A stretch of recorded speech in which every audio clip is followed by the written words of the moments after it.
Welcome to TG24 TV. నేను Sumalatha. Kapra municipality పరిధిలో GHMC హద్దుల్లోని Secunderabad ప్రాంతంలో ఉన్న సాకేత్ కాలనీ మరోసారి చరిత్ర సృష్టించింది. సుమారు 100 ఎకరాల విస్తీర్ణంలో విస్తరించి అత్యధిక ఆదాయం కలిగిన కాలనీగా గుర్తింపు పొందిన సాకేత్ తో కీలక న్యాయ తీర్పు వెలువడింది. మేడ్చల్ మల్కాజ్గిరి జిల్లా కుషాయిగూడలోని principal district and sessions judge cum family court November 11, 2025 ఇచ్చిన ఉత్తర్వులు కాలనీలలో చర్చనీయాంశంగా మారాయి. Saket residents welfare association SRWA తరపున తెలంగాణ రాష్ట్ర సొసైటీస్ రిజిస్ట్రేషన్ చట్టం 2001 చట్ట సంఖ్య 35/2001 ప్రకారం నమోదు అయిన సంఘం దాఖలు చేసిన SOP/04/2023లో IA నెంబర్ 609 పిటిషన్ పై CPC ఆర్డర్ 39 రూల్ 1 మరియు 2 చదివి 151 కింద విచారణ చేపట్టిన న్యాయస్థానం కీలక తీర్పిచ్చింది. పిటిషన్ అసోసియేషన్ సమర్పించిన అఫిడవిట్ ఆధారంగా విచారణ అనంతరం SRWA కార్యదర్శిగా శ్రీ సురేష్ చంద్ర నటరాజ్ గారి పదవిని కోర్టు పునరుద్ధరిస్తూ ఆయన స్థితిని నిలబెట్టింది. అదేవిధంగా పిటిషన్లో కోరిన మిగతా ప్రార్థనలను కోర్టు తిరస్కరించింది. ఈ తీర్పుతో సాకేత్ కాలనీలో న్యాయపరంగా స్పష్టత ఏర్పడిందని, సంఘ కార్యకలాపాలకు ఇది కీలక మైలురాయిలుగా నిలుస్తుందని స్థానికులు అభిప్రాయపడుతున్నారు. ఒక హైకోర్టు ఇష్యూ ఉందో దాంట్లో ఏదైతే స్టేట్మెంట్ ఇస్తారో ఆ స్టేట్మెంట్ మీద నిలబడకుండా వీళ్ళు సెక్రటరీకి 1 వీక్ ఇన్ అడ్వాన్స్ ఏదైతే వాళ్ళ గ్రీవెన్స్ ఉంటే ఐదర్ ఇండివిజువల్గానో లేదంటే గ్రూప్గానో నోటిఫై చేయాలో అది చేయకుండా ప్రెసిడెంట్ గారికి నేను రిమైండ్ చేయడం జరిగినా కూడా ఆయన ఆ అలిగేషన్స్ ఏదైతే మెమరాండం వాళ్ళు సబ్మిట్ చేశారో అది యాక్సెప్ట్ చేయడము, మళ్ళీ రెజల్యూషన్ పాస్ చేయడం జరిగింది. దాని తర్వాత ప్రెసిడెంట్ గారు అడ్మిన్ హెడ్ కాబట్టి నేను ఆయనకు 4 లెటర్లు ఇచ్చి 4 సందర్భాల్లో ఇద్దరము ఒకళ్ళకొకళ్ళు కూర్చొని డిస్కస్ చేసిన తర్వాత మీరు కోర్టుకు వెళ్తారు, అక్కడ ఏమైంది ఇక్కడ ఏమైంది అని ఉదాహరణలు ఇవ్వడం జరిగింది. దానికి నేను సమాధానం ఇవ్వడం, ఇది అసోసియేషన్ లోపల జరిగిన దీన్ని మీరు builder or realtor or developer and association దానికి పోల్చకూడదు అని నేను చెప్పడం కూడా జరిగింది. దాని తర్వాత ఈ కేసు SOP4 దాంట్లో ఈ 609 IA ఏదైతే ఉందో ఈ జడ్జిమెంట్ ఇది ఫస్ట్ కేస్. ఇలా కాకుండా OS 269 2024, SOP2 2024, SOP3 2025 అండ్ ఒక క్రిమినల్ కేసు కూడా వీళ్ళు మా మీద బుక్ చేయడం జరిగింది. దట్ ఈస్ FIR చేసి అండ్ ఛార్జ్ షీట్ చేసి బెదిరించినట్టు అండ్ మేము ఈ ఆవరణలో మళ్ళీ అడుగు పెట్టకూడదు అని చెప్పేసి వీళ్ళు SOP3 2025లో కూడా ఫైల్ చేయడం జరిగింది. అండ్ ఇటువంటి పరిస్థితుల్లో ఓపిక పట్టి కోర్టు న్యాయస్థానం తీర్పిస్తుంది అని చెప్పేసి ఆ తీర్పు తీసుకొని వచ్చిన వీళ్ళు దాన్ని ఖాతరు చేయకుండా అండ్ వాళ్ళ వర్షన్స్ వాళ్ళు చెప్పడము అండ్ ఇది హాస్యాస్పదంగా ఉంది. అండ్ దీని గురించి మళ్ళీ మేము కోర్టును అండ్ వాళ్ళ తలుపు తట్టడం తప్ప మాకు వేరే మార్గం లేదు అన్నట్టుగానే అనిపిస్తుంది.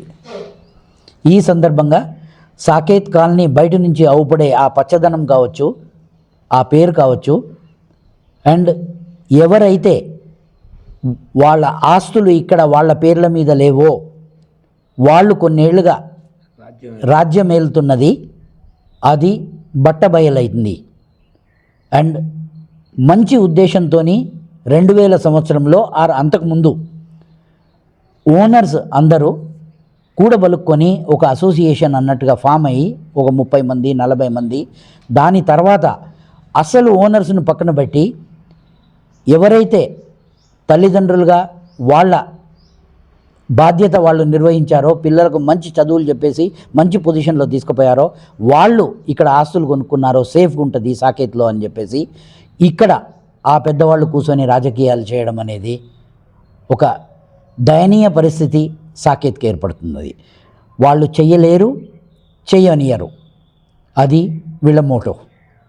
అండ్ ఒకటే ఒక సంవత్సరము ముందుండి ఈ సాకేత్ కాలనీని నేను సురేష్ చందర్గా ఎగ్జిక్యూటివ్ కమిటీతో నడిచి అండ్ ఈ సాకేతును ఒక గాజులాగా ఒక మెరిసే విధంగా అది చేసిన తర్వాత ఇప్పుడు సాకేతు ఒక పాడుబడ్డ కొంపలాగా తయారైంది. అండ్ ఇది గేట్ నుంచి లోపలికి వస్తే కానీ జనాలకు తెలియదు.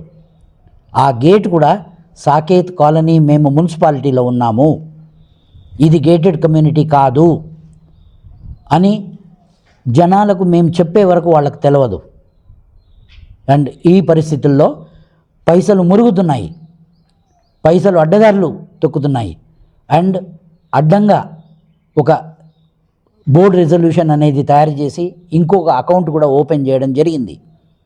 ఓకే, దాన్ని మేము ఇంప్లీట్ చేసినా కానీ దాని తర్వాత ఎక్కడైతే సర్వీస్ ఓరియంటేషన్ అనేది ఉంటుందో ఆ సర్వీస్ ఎఫెక్ట్ కాకూడదు అని చెప్పేసి మేము ఆ బ్యాంక్ అకౌంట్ను ఏ జడ్జిమెంట్ వచ్చిందో దాన్ని మేము శిరస వహించి మేము దాన్ని ఒప్పుకున్నాము. కానీ ఇప్పుడు వచ్చిన జడ్జిమెంట్ను వీళ్ళు దీన్ని వేరే విధంగా దీన్ని ఇంటర్ప్రెట్ చేయడము అనేది చాలా హాస్యాస్పదంగా అనిపిస్తుంది.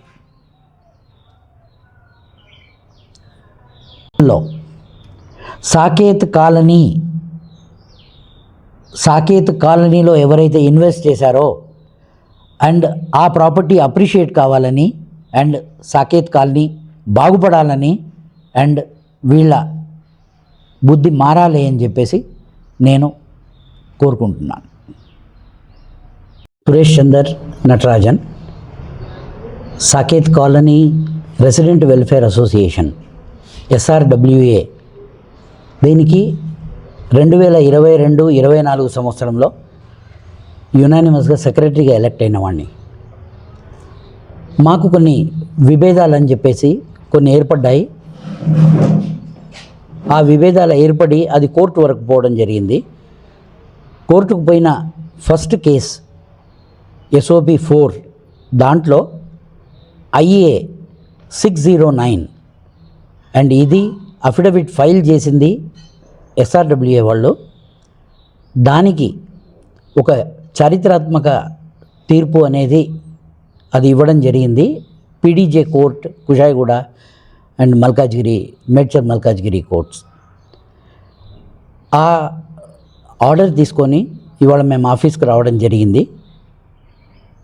ఆర్డర్ ఇవ్వడానికి ముందు ఎందుకు అనంటే ఇంకొక 5-6 కేసులు ఈ కాలనీ అండ్ మాకు సంబంధించి అవన్నీ నడుస్తున్నాయి కాబట్టి దాంట్లో ఒక క్రిమినల్ కేసు కూడా వీళ్ళు మా మీద బుక్ చేయడం జరిగింది. అది కాకూడదు అని చెప్పేసి మేము SHO గారిని కలవడము, మళ్ళీ తర్వాత వాళ్ళ అడ్వైస్ ప్రకారంగా మేము దాన్ని ఎండార్స్ తీసుకొని మళ్ళీ SRWA ఆఫీస్కి రావడం జరిగింది. SRWA ఆఫీస్లో మేము మా అడ్వకేట్ గారు కూడా మాతో వచ్చారు, మా కమిటీ మెంబర్ కూడా ఉన్నారు. మేము అది ఇచ్చి ఎండార్స్మెంట్ తీసుకున్నాము. దాని తర్వాత నేను సెక్రటరీ హోదాలో నేను ఛార్జ్ తీసుకుంటాను అంటే వాళ్ళ వర్షన్ అది వేరేది ఉండింది. అయినా కానీ ఇది కోర్టు ఆర్డర్ కాబట్టి IA 609లో అది కూడా స్పెసిఫిక్గా ఏదైతే 17 పాయింట్లు వాళ్ళు అఫిడవిట్లో మెన్షన్ చేశారో ఆ 5 పాయింట్లు ఇంట్రడక్షన్ అండ్ ఇన్సిడెన్సెస్ ఉంటాయి. అండ్ 6 నుంచి 17 దాంట్లో క్లియర్ కట్ జడ్జ్మెంట్ అనేది సెక్రటరీ అండ్ ట్రెజరర్ మాత్రమే SBI అకౌంట్ ఏదైతే ఉందో దానికి సైన్ చేయడానికి అర్హులు అన్నట్టుగాని చెప్పడం జరిగింది. అది కాకుండా మిగతా ఏదైతే అఫిడవిట్ వాళ్ళు ఫైల్ చేశారో వేరే వేరే అలిగేషన్స్ ప్రకారంగా, ప్రేయర్స్ ప్రకారంగా దాంట్లో ఒకటి మెయిన్ నన్ను SRWA ఆఫీస్ ప్రెమిసెస్లో రాకూడదని, మళ్ళీ తర్వాత ఆ అఫైర్స్లో ఇంటర్ఫియర్ కాకూడదని కూడా వాళ్ళు చెప్పడం జరిగింది. ఇవన్నీ 10 దాదాపు అలిగేషన్స్ అండ్ ప్రేయర్స్ వాళ్ళది ఏమైతే ఉండిందో అవన్నీ రెఫ్యూజ్ చేస్తూ ఒకటే ఒక పాయింట్ ఏంటి అనంటే SBI అకౌంట్ ఆపరేట్ చేయడానికి మేము ఏదైతే రెజల్యూషన్ పాస్ చేశామో 28 మే 2023 ఆ జనరల్ బాడీ మీటింగ్లో అది కూడా నోటిఫై చేసి మళ్ళీ తర్వాత రిజల్యూషన్ పాస్ చేసి మినిట్స్ పాస్ చేసి దాని తర్వాత కవరింగ్ లెటర్ మేము ఎస్బీఐ బ్రాంచ్ మేనేజర్కి ఇవ్వడం జరిగింది. ఆ లెటర్ ఆధారంగా ఒక లెటర్ మేము జిఎస్ రావు గారు ఎవరైతే ప్రెసిడెంట్గా ఉన్నారో he holds no office of the president అని చెప్పి ఒక లెటర్ ఇవ్వడము. రెండో letter he is being one of the 3 signatories that he should be removed as the signatory అన్నట్టుగా ఇవ్వడం జరిగింది. ఆ డిస్ప్యూట్ని బేస్ చేస్తూ వీళ్ళు ఫర్దర్ షో పుటప్ చేయడము ఎస్బీఐ బ్రాంచ్లో అండ్ అది ఫర్దర్ ఎస్కలేట్ అయ్యి అండ్ వాళ్ళు అకౌంట్ ఫ్రీజ్ చేయడం జరిగింది. అండ్ దానికి కూడా వీళ్ళు నాలుకకు నరం లేకుండా అది సెక్రటరీ చేయబట్టి ఇది జరిగింది అని చెప్పడం కూడా జరిగింది. ఇదే చాటింపు కూడా చేయడం జరిగింది వీళ్ళు. అండ్ అది కాదు అని వీళ్ళు మళ్ళీ కోర్టుకు పోవడము, ఆ కోర్టులో కూడా అన్ని ఆధారాలతో హానరబుల్ జడ్జ్ విన్న తర్వాత ఇచ్చిన ఈ చారిత్రాత్మక ఒక జడ్జిమెంట్ ఇది అనూహ్యమైన పరిస్థితి, ఇది రెసిడెంట్ వెల్ఫేర్ అసోసియేషన్లో క్రియేట్ అవుతుంది అని చెప్పడానికి నేను వెనకాడను. అటువంటి సందర్భంలో ఇంకా వీళ్లకు సెక్రటరీకి చేతిలో పవర్ ఇవ్వకూడదు అని చెప్పేసి వెనుక ఉండి నడిపే కొంతమంది ఈ పని చేయడం జరుగుతుంది. అండ్ సాకేత్ కాలనీలో లాస్ట్ 25 ఏళ్ళుగా సాకేత్ రెసిడెంట్ అసోసియేషన్ 10032 2000 ఇయర్లో హైదరాబాద్ సిటీలో రిజిస్టర్ అయిన తర్వాత 2010-11లో జరిగిన కొన్ని అనుమానాస్పద అకౌంట్స్లో వాళ్ళు మళ్ళీ ఇంకోసారి 1/2011 అని చెప్పేసి రంగారెడ్డి ఈస్ట్లో అదే పేరు మీద సాకేత్ రెసిడెంట్ అసోసియేషన్ అని రిజిస్టర్ చేయడం జరిగింది. అండ్ ఒకే పేరు మీద ఒకే అడ్రస్కు ఒకే అసోసియేషన్కు 2 రిజిస్ట్రేషన్స్ ఎలా ఉంటాయి అని చెప్పి వీళ్ళని ప్రశ్నించిన సందర్భంలో 9 నెలలు వీళ్ళు కష్టపడి ఎన్నో ప్రయత్నాలు చేసి సురేష్ చంద్ర. Hi, నేను మీ Satyasri. Please do subscribe TG24 TV.